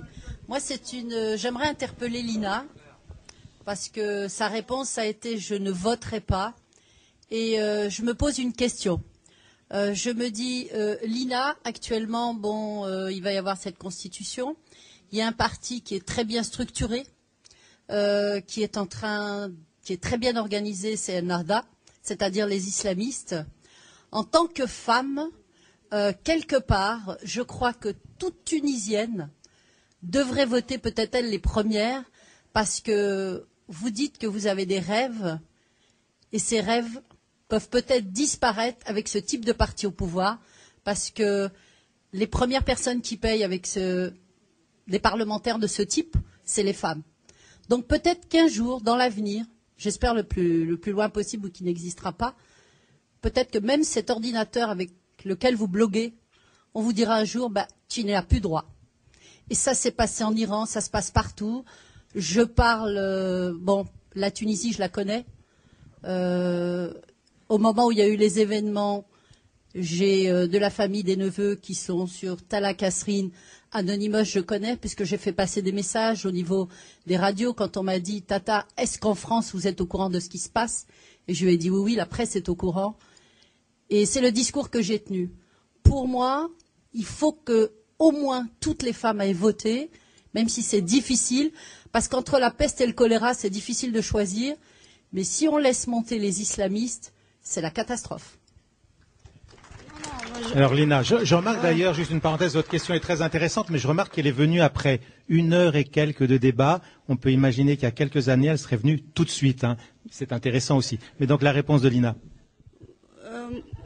Je suis tout à fait consciente du danger d'Ennahda. Je suis moi-même attaquée. J'ai reçu des menaces de mort, de viol. Mais voilà, c'est pas en choisissant d'autres partis pourris. Je me bats contre Ennahda à ma manière. Si c'est pas Ennahda, c'est le RCD et c'est rebolote. C'est pas ça la solution. La solution, c'est de continuer la révolution. Non, pas en allant voter pour des partis pourris qui ont trahi les Tunisiens, qui ont trahi les martyrs. Ce que je vois en ce moment, ce sont des partis politiques qui ont trahi toute une population, qui ont trahi les gens qui sont sortis sous les balles, qui ont été tués. Ils sont tous pourris. Ennahda est pourri aussi. Je ne voterai pas pour des partis pourris. Voilà.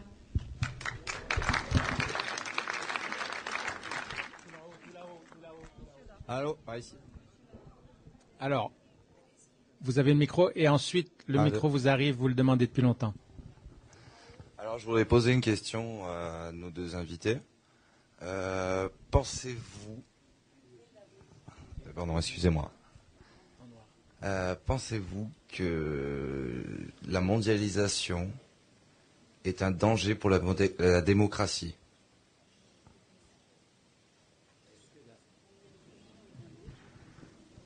Alors, c'est une question tout à fait fondamentale.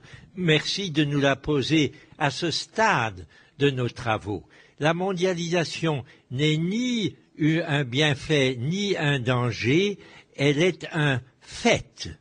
Nous vivons dans une société qui fonctionne sur le mode mondial. Nous ne pouvons plus aborder des problèmes importants autrement que sur le plan mondial. C'est une évidence pour l'écologie. On ne peut pas faire de l'écologie dans un petit coin de la Terre. Il faut la faire pour l'ensemble de la planète. C'est aussi une évidence pour le fonctionnement de la justice économique, car lorsqu'on permet à un petit nombre de gens d'accaparer tout le pouvoir financier, eh bien c'est au plan mondial qu'il faut intervenir, parce que c'est au plan mondial que ça se joue. Donc la mondialisation est un fait qu'il faut constater. Et une fois qu'on l'a constaté, il faut essayer d'en tirer les côtés positifs et d'en combattre les côtés négatifs. Les côtés négatifs, nous les connaissons. C'est le pouvoir des plus riches, des plus influents, au plan de plus en plus mondial. Et c'est donc au plan mondial qu'il va falloir aussi les contester. Nous avons besoin, pour ne prendre qu'un exemple, d'un grand mouvement syndical mondial qui pourra s'opposer au capitalisme mondial. Si nous avons des sympathiques petits syndicats dans divers coins du monde qui essayent de faire quelque chose mais qui n'y parviennent pas parce que mondialement c'est la finance qui domine, alors ils sont fichus. Il faut donc mondialiser les forces de progrès, comme nous constatons que sont déjà mondialisées, que nous le voulions ou non, les forces de réaction et d'oppression. Puisqu'on essaye d'avoir une vue un peu panoramique, vous avez un formidable observatoire avec ce livre, des demandes dans des dizaines de pays. J'aimerais que vous nous disiez comment vous sentez un peu ces attentes, quel continent, quel pays répondent pas, et comment, alors je ne vais pas vous demander de jouer Madame Soleil, mais comment vous voyez un petit peu ce mouvement se dessiner et aller vers quoi, d'après tout simplement les demandes de traduction? Alors, les traductions, on en est à 34 pays qui ont traduit le texte Indignez-vous de Stéphane Hessel. Alors, les derniers qui nous arrivent, c'est des demandes un petit peu sauvages, je vous l'ai dit. Une jeune enseignante de Syrie, de Homs, qui a volontairement lancé un appel sur notre mail en disant « Indignez-vous est notre dernier recours, est-ce que je peux le traduire ?» Et on lui a dit bien entendu allez-y, et on est en train, donc elle a terminé sa traduction et nous allons offrir cette traduction, l'imprimer à nos frais et avec l'accord de Stéphane, donc offrir une traduction d'Indignez-vous en syrien, donc en arabe, au peuple syrien. Puisqu'elle nous a fait cet appel, un Ukrainien aussi, un vieux monsieur traducteur de l'ukrainien en français, nous a demandé aussi la possibilité de traduire Indignez-vous en disant il y a beaucoup d'intellectuels pauvres chez nous qui voudraient lire Indignez-vous, donc il va le traduire. En espagnol, c'est assez étonnant. Le texte a été traduit non seulement en castillan et en catalan, mais en galicien, en basque et en langue valencienne.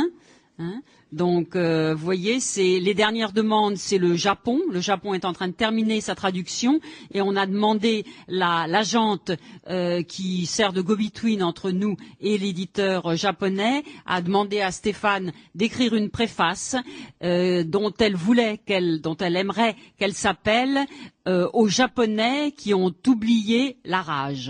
Donc, vous voyez, c'est un mouvement qui vraiment se perpétue, se prolonge. Après ça, je crois que Jean-Pierre, après le mois de juillet, le livre commençait un petit peu à se diffuser un petit peu moins, et puis il a de nouveau remonté cet automne. Il est de nouveau sur les listes de best-sellers dans le monde. Et je crois que les mouvements des indignés, alors les seuls, on est en train aussi de diffuser dans les pays arabes. Les seuls qui tiquent encore sont les Israéliens, bien qu'on ait aussi eu un internaute qui nous a dit écoutez, voilà, j'ai fait une traduction en hébreu et je l'ai lancée sur le net. On était un petit peu réticents parce qu'en général, en bon éditeur, on aime que ça se passe en bonne forme, donc on préfère traiter d'éditeur à d'éditeur. Mais Stéphane nous a donné son accord et a dit allez, puisque la traduction en hébreu est faite, laissons-la agir et laissons-la bouger. Et donc je crois que le mouvement continue, hein, les mouvements d'indignés. Le dernier en date, peut-être Stéphane pourra nous dire quelques mots, c'est le mouvement des indignés américains, hein, au cœur de Wall Street, au cœur de la bête, hein, qui se réveille. Stéphane vient de passer une semaine aux États-Unis où il a parlé devant des assemblées d'étudiants, notamment à Columbia, à l'université de Columbia. Il a accompagné donc la parution de l'édition américaine de son livre, hein, Time for Outrage, et peut-être voudra-t-il nous dire quelques mots sur le sort, le parcours de son livre aux États-Unis. Ce qui m'a fait plaisir, c'est que quand je suis arrivé à New York, il venait d'y avoir à Wall Street un mouvement d'indignation contre la finance mondiale. Alors naturellement, j'ai pensé avec Sylvie que c'était moi qui avais lancé ça, c'est évident. Mais apparemment, pas seulement moi. Et par conséquent, mon éditeur américain, un type charmant, a pris 40 exemplaires du petit livre rouge qui est la traduction en américain de Indignez-vous, et il les a amenés à Wall Street et il les a distribués aux indignés de Wall Street. Tout ça, il faut faire attention. Il ne faut pas se faire non plus des illusions. C'est facile de dire aux gens qu'ils ont raison de s'indigner. C'est facile de leur communiquer comme ça des petites volontés. Ça ne suffit pas. Il faut, au-delà de ce mouvement d'indignation bénéfique, nécessaire pour que ça bouge, mais il faudrait que derrière, nous puissions avoir des messages constructeurs, des messages forts. Je suis particulièrement reconnaissant à mon ami Edgar Morin, non seulement d'avoir écrit un beau livre qu'il a appelé La Voix, et qui dit tout ce qu'il faudrait maintenant obtenir pour arriver à cette métamorphose de l'humain que j'ai déjà tout à l'heure évoquée. Il ne faut pas s'arrêter. Il faut se réjouir que cette fusée que ce petit livre est s'est répandue un peu partout, mais il ne faut pas s'arrêter là.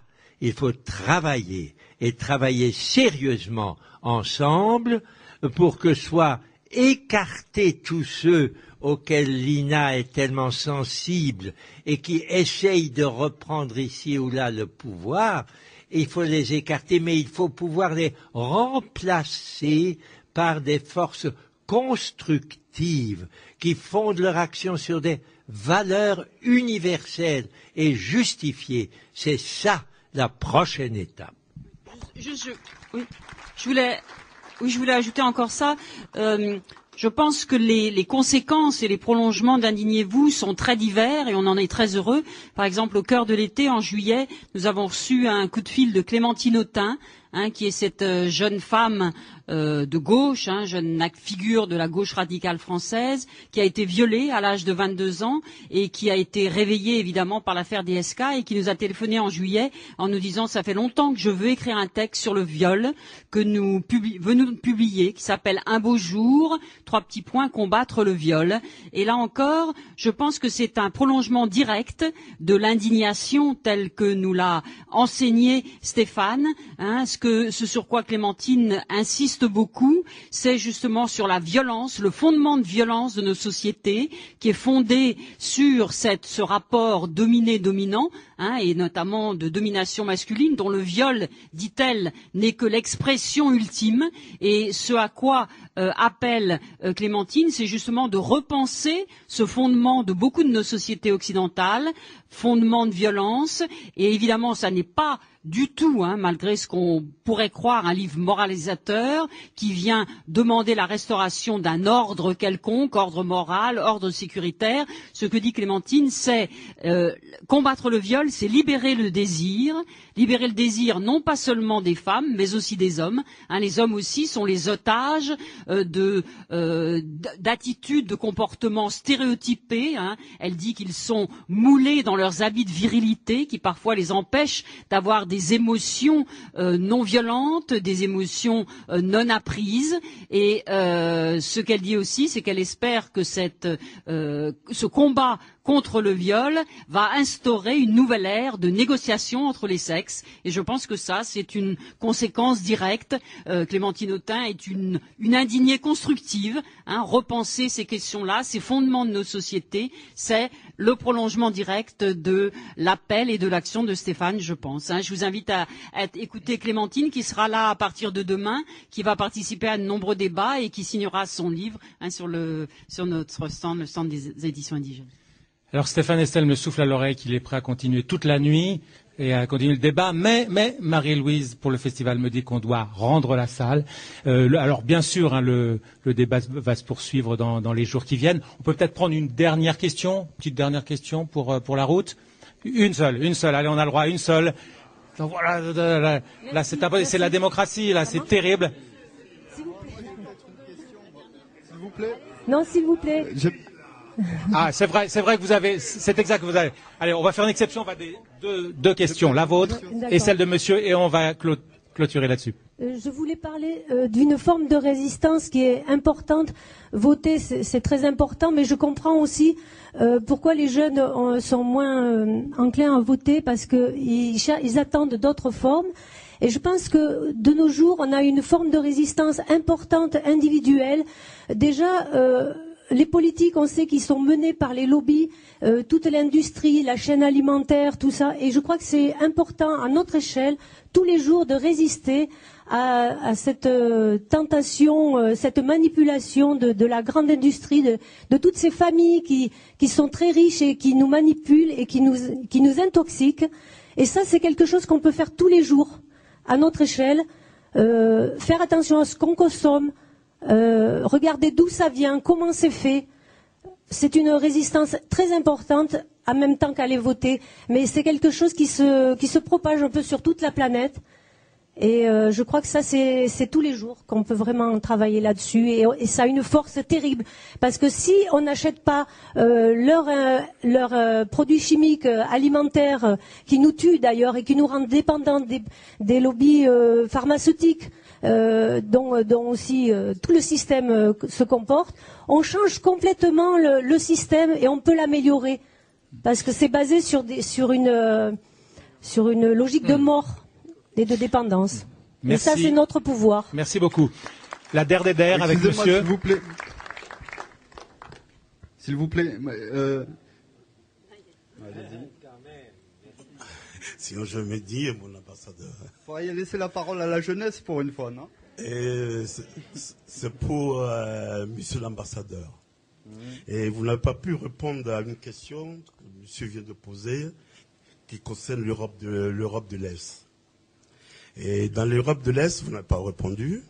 Et là, je me dis, quand je vois avec la révolution tunisienne, les gens qui tombent dans l'eau, et ça me rend malade. Je me dis, c'est une révolution, qu'est-ce qui se passe? Ça y est sûr, je suis d'origine de Dahomey, et vous avez pinglé mon oncle en mai, là, Albert Teveleguer, qui est votre copain. Et mon père, il est mort, ça fait 50 ans en Algérie. Et je vois tout ce qui se passe. Je me demande jusqu'où on va être indigné. Jusqu'où? Parce que à 50 ans, je suis là 30 ans, et j'ai vu tous les gouvernements de gauche, droite, 30 ans. Et je vous parle d'Albert Teveleguer, on est démocrate, je suis Dahomey, j'ai pas dit autre nom, j'ai dit le Dahomey, et j'aimerais que vraiment vous m'apaisez ce soir. Merci de nous poser un problème qui est parmi les plus difficiles à résoudre, l'évolution nécessaire de cette partie du monde qu'est l'Afrique. Nous avons, beaucoup d'entre nous avons eu une énorme satisfaction à connaître la sagesse africaine. Malheureusement, cette sagesse africaine est souvent méconnue par les dirigeants de l'Afrique d'aujourd'hui, qui sont eux-mêmes un peu des héritiers de l'Afrique colonisée. Et il faut que nous retrouvions les ressources précieuses que l'Afrique véhicule depuis des milliers d'années et qui ont été un petit peu effacées par la colonisation, mais aussi par la décolonisation, qui n'a pas été une véritable libération des besoins fondamentaux des Africains. Mais nous ne pouvons pas aborder cela ce soir, au moment où s'achève une déjà longue rencontre. Je dirais simplement, l'indignation, elle est aussi nécessaire en Afrique de la part des Africains à l'égard de leurs dirigeants, qu'à l'égard du reste du monde, à l'égard de la façon dont nous traitons les problèmes de l'Afrique et de la façon dont nous faisons de la soi-disant coopération, mais qui est souvent surtout de l'exploitation. Alors là aussi, il faut que nous ayons des blogueurs et des blogueuses. Merci. Merci. Alors avant de passer la parole à Marie-Louise, un grand merci en votre nom, pour leur qualité d'écoute aussi, à Lina Benmeni et Stéphane Hessel, Sylvie Crossman et Jean-Pierre Barou. Je crois que c'est des moments rares.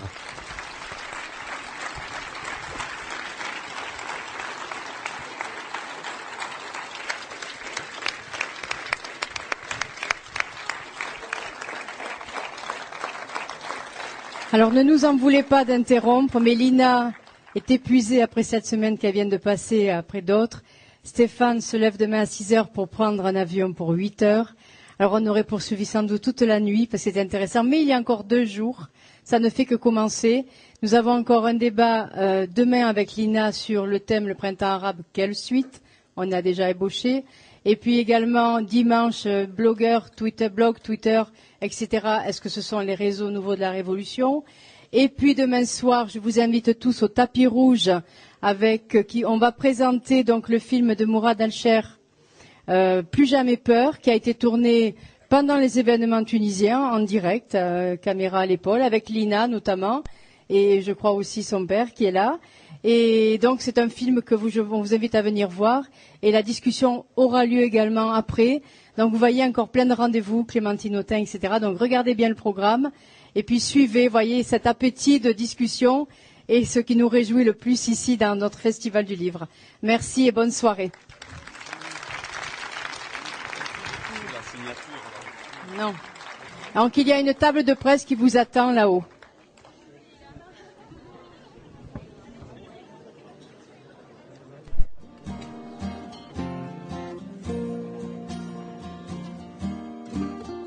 Old pirates, yes, they rob I, sold I to the merchant ship. Minutes after they took I from the bottomless pit.